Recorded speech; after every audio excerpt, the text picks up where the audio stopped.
तर मी आदरणीय दादांना हीच विनंती करतो की आपण केंद्र सरकारकडे आग्रही ठामपणे ही मागणी करावी की आमचा कांदा उत्पादक शेतकरी संकटात आहे, तात्काळ निर्यात बंदी उठवा। दादांचा दरारा, दादांच्या आवाजाचा दरारा सगळ्यांना ठाऊक आहे, तर केंद्र सरकारलाही दादांनी तसंच दरारा दाखवावा आणि आमच्या कांदा उत्पादक शेतकऱ्याला जो अडचणीत आलेला आहे ही निर्यात बंदी तातडीने उठवावी।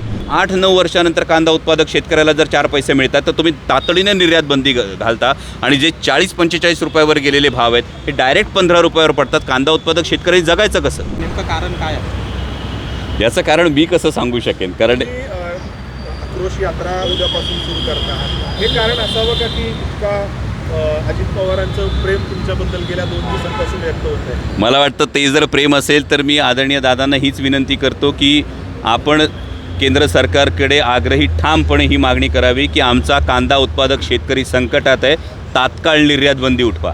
दादांचा दरारा, दादांच्या आवाजाचा दरारा सगळ्यांना ठाऊक आहे, तर केंद्र सरकारलाही दादांनी तसंच दरारा दाखवावा आणि आमच्या कांदा उत्पादक शेतकऱ्याला जो अडचणीत आलेला आहे ही निर्यात बंदी तातडीने उठवावी।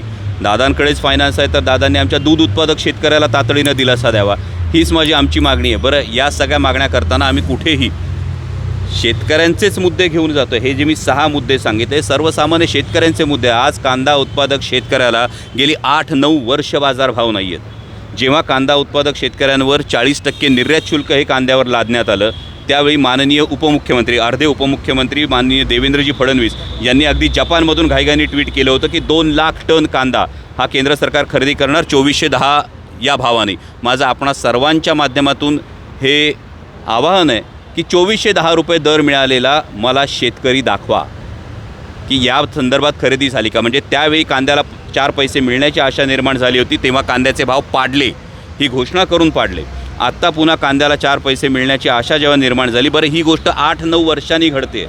8-9 वर्षानंतर कांदा उत्पादक शेतकऱ्याला जर 4 पैसे मिळतात तर तुम्ही तातडीने निर्यात बंदी घालता आणि जे 40-45 रुपयावर गेलेले भाव आहेत हे डायरेक्ट 15 रुपयावर पडतात। कांदा उत्पादक शेतकरी जगायचं कसं?